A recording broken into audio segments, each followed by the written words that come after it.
নমস্কার, আমি পৌশালী। আমি থাকি ব্যাঙ্গালোরের ছোট্ট একটা ঘরে। তো আমার কিছু কোশ্চেন মাথায় ঘুরছে। কোশ্চেনগুলো হচ্ছে যে এখন যে মাননীয় মুখ্যমন্ত্রী প্রকল্প ছেড়েছে, যেটা হচ্ছে আ যুব সমাজের যে এই বেকার ভাতার যে ব্যাপারটা। তো আমার কোশ্চেন যে উনি বলেছিলেন যে সেটা হচ্ছে একমাত্র তারাই পাবে যারা মাধ্যমিক দিয়েছে। আর ২১ থেকে কত ৪০ বছর সামথিং বলেছে।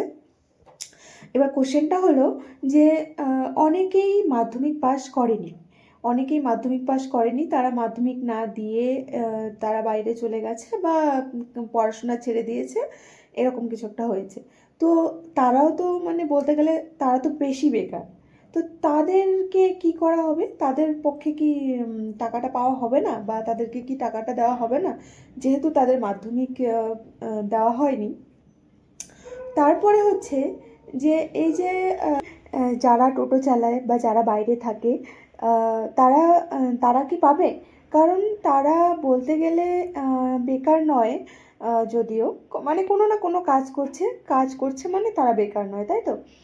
তো তারা কি সেই টাকাটা পাবে? কারণ এটা তো শুধুমাত্র বেকার ভাতা।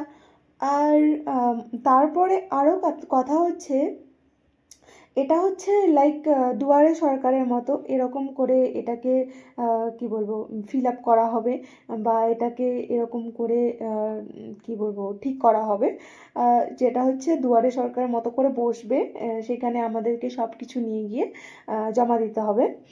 তো এই যে জিনিসটা, এই ১,০০০ টাকা বা ১৫০০ টাকার জন্য যারা বাইরে থাকে তাদেরকে কি আসতে হবে? আমার এই প্রশ্নটাও আছে। এবং হচ্ছে যারা টিউশনি পড়ায়, মানে যারা পড়াশোনা করে চাকরি বাকরা পায়নি তারা টিউশনি পড়ায়, তো তাদেরকে কি টাকাটা দেওয়া হবে? যেহেতু তারা টিউশনি পড়াচ্ছে মানে তারা বেকার নয়, ব্যাপারটা এরকম দাঁড়ায়। তো তারা কি টাকাটা পাবে?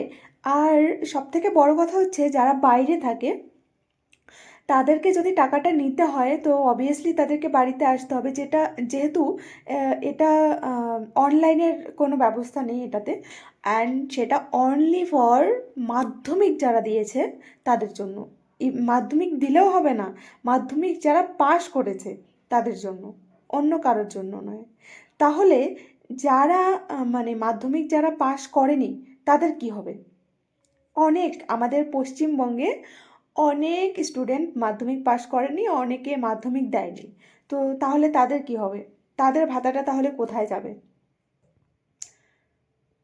আর আমরা যারা পড়াশোনার সূত্রে বা কাজের সূত্রে যারা বাইরে থাকি, তারা কি টাকাটা পাবো? চিন্তার বিষয়। এই বিষয়গুলো যাদের জানা আছে প্লিজ কমেন্ট করবেন, কমেন্টে জানাবেন। অ্যান্ড ভিডিওটা ভালো লাগলে লাইক কমেন্ট শেয়ার করবেন, আর পারলে সাবস্ক্রাইব করে দেবেন। Thank you.